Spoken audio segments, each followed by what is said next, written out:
Test cricket में जब भी टीम इंडिया के पेसर्स की बात होती है, सबसे पहला नाम जो जुबान पर आता है वो है जसप्रीत बुमराह का।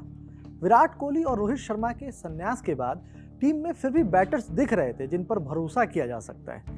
लेकिन जब बात आती है कि बुमराह सारे मैच नहीं खेल सकते तो टीम इंडिया का कॉम्बिनेशन क्या होगा, ये सबसे बड़ी पहेली बन जाती है। इसका जवाब टॉस से पहले तक माथापच्ची करने के बावजूद संतोषजनक नहीं होता। ये हमने एंडरसन तेंदुलकर ट्रॉफी के उन दोनों मैच में देखा जिसमें बुमराह नहीं खेले। ये अलग बात है कि हमने ये दोनों मुकाबले जीत लिए, लेकिन इस सीरीज ने हमारे सामने एक बड़ा सवाल खड़ा कर दिया है।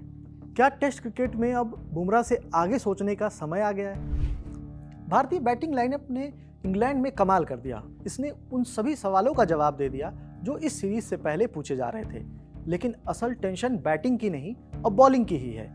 इसका सबसे बड़ा सबूत है बुमराह पर जरूरत से ज्यादा निर्भरता।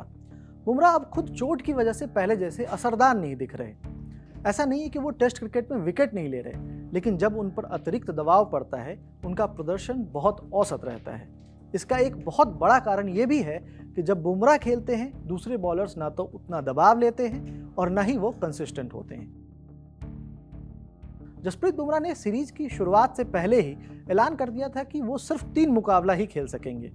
मैनचेस्टर टेस्ट को ड्रॉ कराकर जब सीरीज में टीम इंडिया ने शानदार वापसी की तो सबकी निगाहें इसी पर टिकी थी कि टीम के सबसे प्रमुख बॉलर ओवल में यानी डिसाइडर मैच में खेलेंगे या नहीं। हालांकि जैसा पहले से तय था, बुमराह इस अहम मुकाबले में नहीं खेले।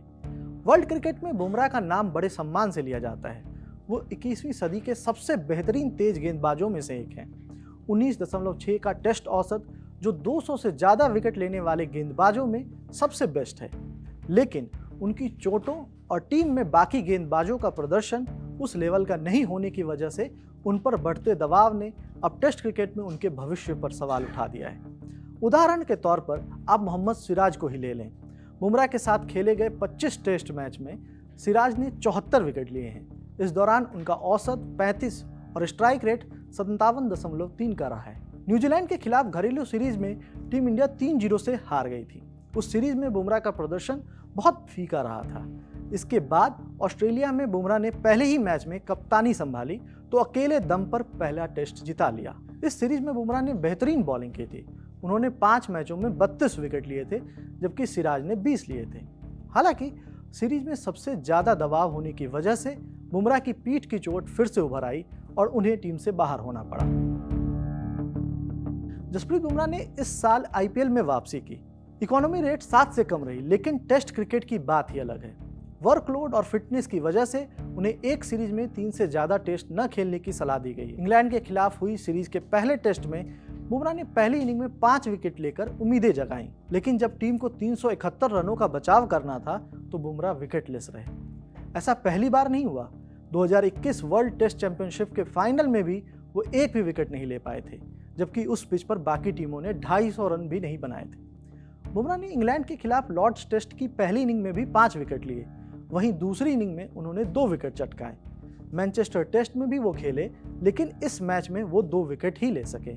उन्होंने 33 ओवर बॉलिंग भी की, पर असरदार नहीं दिख रहे थे। एक समय था जब टेस्ट क्रिकेट में मोहम्मद शमी और ईशांत शर्मा जैसे बॉलर बुमराह के साथ मिलकर हर टीम के बैटर्स को परेशान कर देते थे।